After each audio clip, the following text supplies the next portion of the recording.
วัสดีค่ะสวัสดีจ้าพี่น้องบัดจันอุ่มน่าจะมาพร้อมกับ ลาบัวมือกินค่ะวันนี้เขาอยู่ใส่บ่ จักโชก ด้านหลังของเขาน่าจะเป็นประตูบรันคัมเบิร์กประมาณนี้เนาะจะขันอันผิดแต่ขออภัยหลายๆ ชื่อว่าอะไร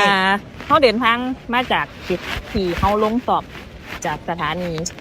ประมาณเดินมาประมาณ16 นาทีน่าจะกระทิวว่าบ่ไก่คันสีเทียบกับประมาณ1.3 กิโลนี่แหละประมาณนี้จ้ะมื้อนี้เขาสิมาเล่นไรอย่างก่อน ลำเพลินโบราณนี่ค่ะ ลำเชิญโบราณอยู่ที่เยอรมันตัดก่อนพี่น้อง โอเคค่ะ ม้วนน้ำหนักอ้าวเป็นก่อนจังหน่อยเนาะเฮา แจงจ่องช่อง